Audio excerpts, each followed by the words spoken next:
While the mainstream media has lined its shows with the wall-to-wall coverage of President Trump and the threat of impeachment, there are massive protests breaking out worldwide that have, in many areas, turned deadly.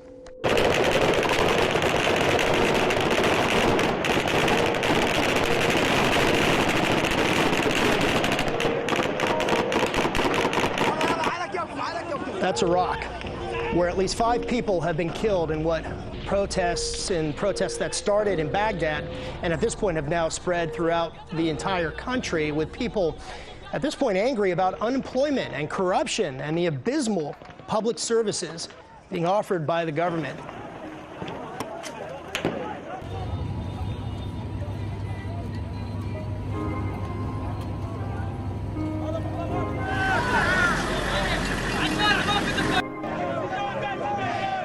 And in Haiti, the violence continues there as well. I believe that was Port-au-Prince. As protesters continue to clash with police, you're just seeing some of the images coming out of the capital city, where Haitians have been protesting the widespread fuel and food shortages throughout the island, a free-falling economy, high inflation, and corruption allegations against government officials, including the island's beleaguered president, Jovenel Moïse. Haiti to Peru, where thousands of protesters are demonstrating in the country's capital of Lima following President Martín Vizcarra's decision to dissolve Peru's Congress. And todos, all of them must go. Peru's elected representatives in Congress have never been especially popular, but their approval rating now is reaching an all-time low. Opinion polls indicate 3/4 of Peruvians would prefer that they all go, and elections are called a year early. And in Paris, the so-called Yellow Vest movement has now stretched into the 46th week, with large-scale protests by those angry about the country's high cost of living and rising fuel prices. Wow, look at that. And finally, we turn to Hong Kong, and this is a story that has been reported.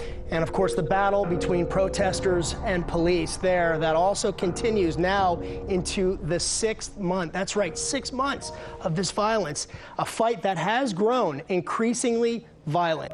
In fact, police, and you may have heard about this, we've reported about this here on RT, police shot an 18-year-old protester in the chest, spurring anger and outrage, fueling the fire of public and political discontent.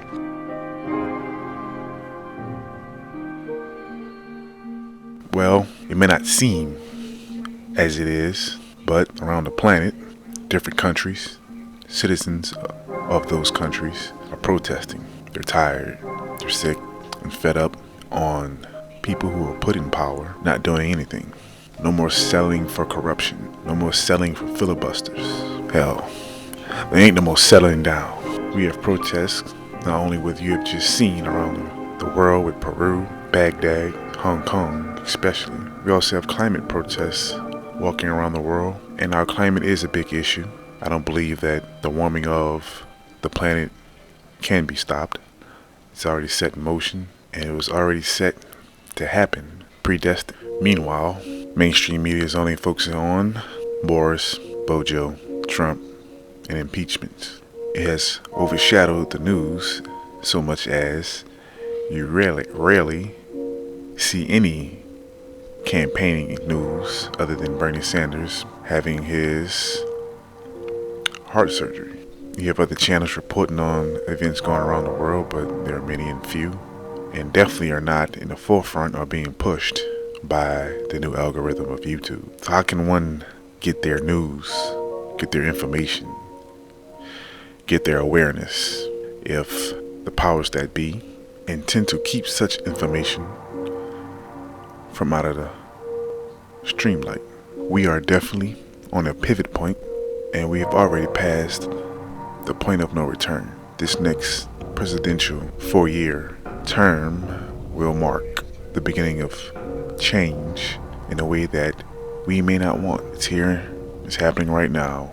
Stay aware, stay vigilant.